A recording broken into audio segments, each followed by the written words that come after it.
Welcome to a special episode of Curbside Consults.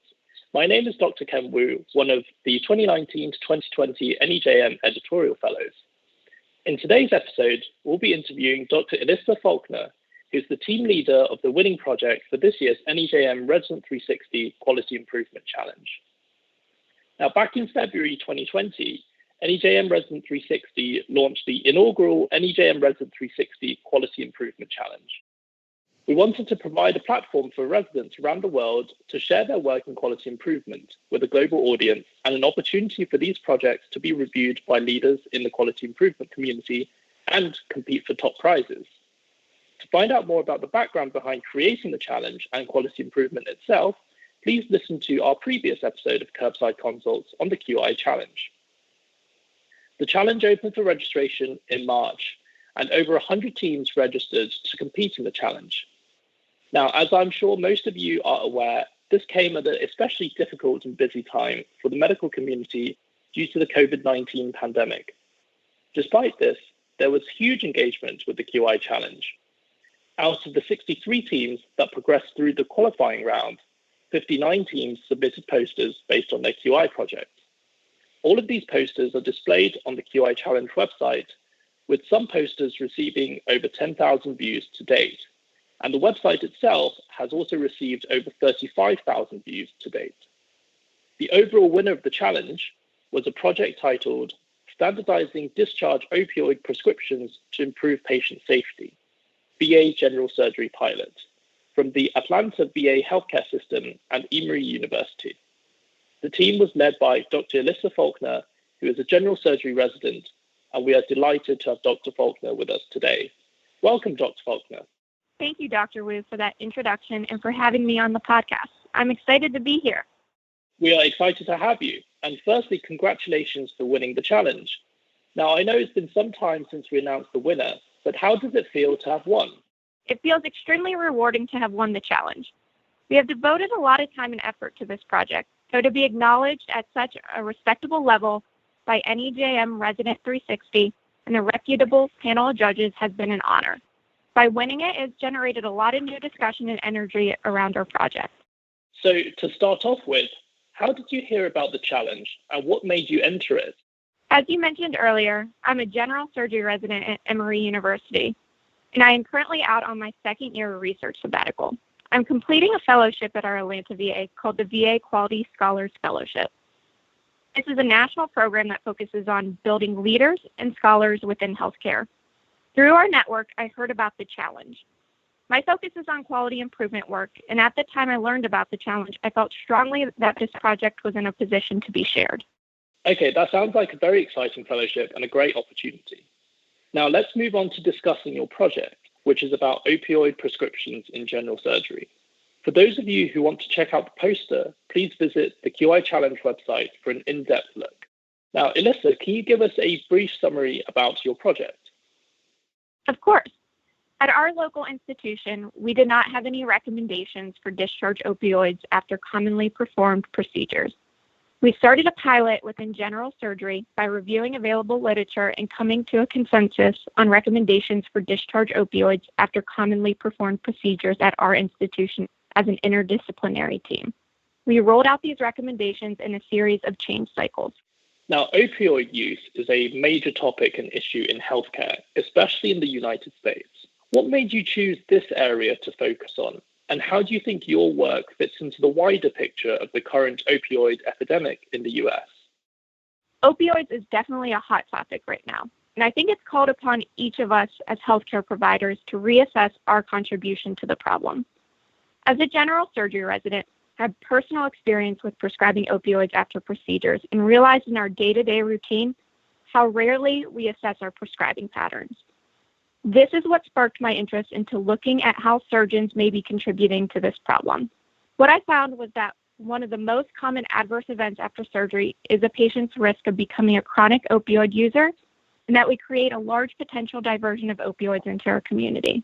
A 2017 systematic review found that 42 to 71% of opioids prescribed after surgery go unused. To me, this was a large opportunity that we as surgeons have just started to turn our attention to. Excellent. So in addressing this problem, you used a wide range of QI methods and tools.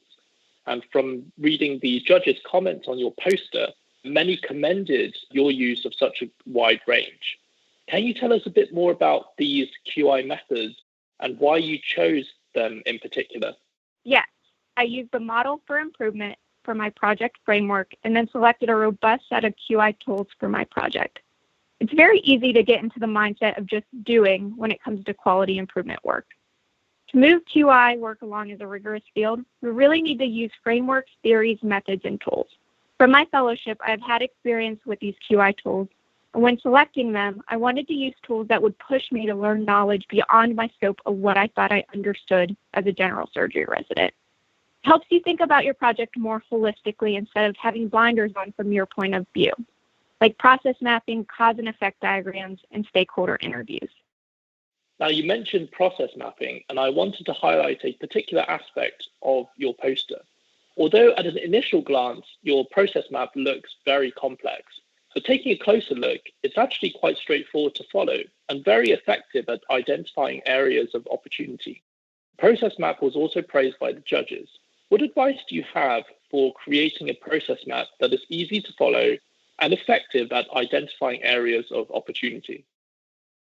When creating a process map, I think I would say there are 3 major tips to keep in mind. First, start with the big picture and then go more detailed. Your first round of process mapping really should have 6 to 12 steps within it. Secondly, make sure to interview many different individuals who partake in the process you are mapping and check back in with them to make sure you are understanding the process correctly. For me, it would be very easy to say, oh, I'm a general surgery resident and I prescribe patient opioids regularly, basically daily. So I know this process. But to take a step back from that and realize that you are only one perspective of this process and that there are many others. And thirdly, it's an iterative process. And as you learn more information, don't be afraid to go back and change your process map, even changing where your process starts and stops. There is no right answer. Even though my project is focused on standardizing discharge opioid prescribing, my process begins in preoperative clinic when the patient is scheduled for surgery. In my mind, there's opportunities even before the patient has surgery to discuss opioids. Great. So you touched on the theme of an iterative process. And on that theme, an important part of quality improvement are PDSA cycles, which stand for plan, do, study, and act. What were the important lessons that you learned from each of your 3 PDSA cycles that you outlined in your poster? And how do they influence the next cycle that you carried out? You raise a very important and understated point about PDSA cycles with this question. It's very easy to get to the point of PDSA cycles and just start planning all of them at once. Well, we'll implement this and then this, but you really need to take time to thoughtfully review each cycle and what you want to take forward from it. It's like when you're having a conversation with someone. You can either choose to listen to what the other person is saying and take a moment and respond thoughtfully, or you can just start planning the next thing you're going to say regardless of what the other person is telling you. From our first cycle, we learned that our providers were having a hard time remembering to look at the recommendation handout. So we thought of how to make this more of a forcing function and more automatic. And from this, we developed a pre-populated electronic order set. Even within PDSA cycles, we were eliciting feedback from providers about how to improve that exact cycle. Like for the dashboard, there are many different graphs and images we could be showing our providers, but we wanted to understand from their perspective what would be the most meaningful to them. You make a great analogy with the process of having a conversation with someone and PDSA cycles. Now, if we stay on PDSA cycles in general, what advice or tips do you have for people who are planning on doing PDSA cycles for their own projects? First, I would recommend starting small. Do not pick too large of a project or too much to accomplish within one PDSA cycle. You want to be able to see if this one change has made a difference.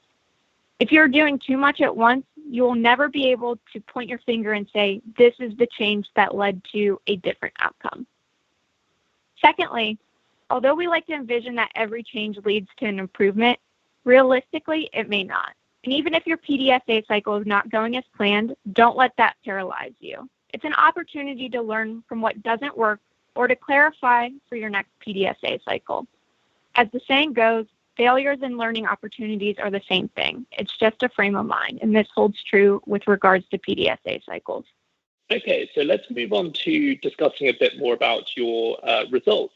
Now, in your results, you described how the interventions you made resulted in a decrease in non-adherence to standardized discharge opioid recommendations. Now, because the project is a pilot, how do you envision developing this further? That's a great question. And I think we chose to do a pilot with the same concept of starting small and not biting off more than we could chew our first time around. Since we have sustained our improvements within general surgery, our first priority is to expand recommendations to other surgical services locally, and as well as to other VAs nationally. We are also looking into other opportunities within our process map, like preoperative expectation setting, preoperative risk assessment, and safe opioid disposal knowledge. Okay, so let's move on to your experiences of competing in the challenge itself. So how did you find competing in the QI challenge, especially during the middle of a once-in-a-generation global pandemic?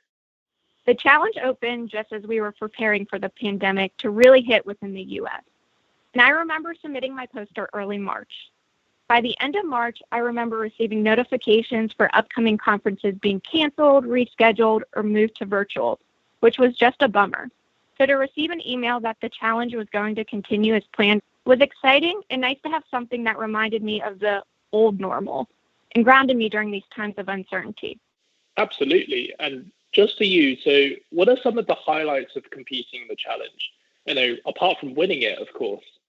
Well, all the judges for the challenge are highly respected within the field of QI. So to have the opportunity to share my work in front of them, elicit feedback, and answer questions was a highlight for me.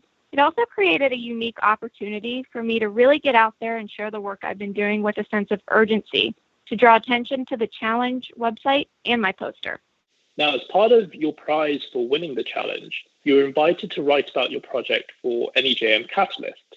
Now, for those of you unfamiliar with NEJM Catalyst brings healthcare executives, clinical leaders, and clinicians together to share innovative ideas and practical applications for enhancing the value of healthcare delivery. The NEJM Catalyst website launched in 2015 as a platform to share innovative ideas and practical applications for enhancing the value of healthcare delivery.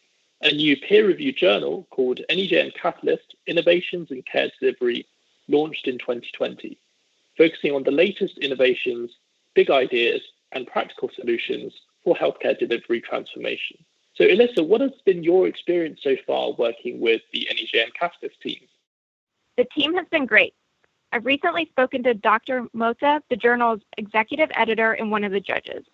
I am working on a case study for submission to the NEJM Catalyst of the pilot project, so hopefully keep an eye out for that in the near future.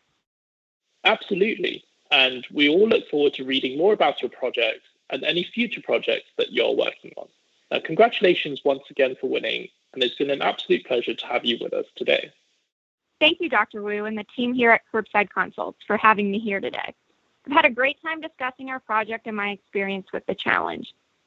If you have any questions or feedback, please reach out to me via email at efalcon@emory.edu, or you can find me on social media as well. My Twitter handle is FALCO__E. Thank you guys for having me. Great. And that wraps up this episode of Curbside Consults. To check out Dr. Falconer's poster, as well as the posters of the finalists and other teams, please visit the QI Challenge page on the NEJM Resident 360 website. Please also look out for further challenges and opportunities in quality improvement from NEJM Resident 360. Special thanks goes to Karen Buckley and the NEJM Resident 360 QI Committee, Drs. Jeffrey Drazen, Namitan Seth Mota, Brian Wan, and the 2019 to 2020 NEJM Editorial Fellows, Drs. Krista Noddage, Ahmad Zaheen, and myself, Ken Wu. Curbside Consults is a production of the NEJM Group, and we come to you from NEJM Resident 360. Our production team here at NEJM Resident 360 includes Karen Buckley, Carl Simmons, Mike Thomasis, Tim Vining, Scott Williams, and Kathy Stern. Special thanks also to our NEJM Education Editor, Dr. Opie Hamvik. If you have any questions, feedback, or suggestions for future podcast topics, please email us at resident360@nejm.org. You can also follow NEJM Resident 360 and NEJM on Twitter, and look for NEJM on Instagram and Facebook. On behalf of NEJM Resident 360, this is Dr. Ken Wu signing off.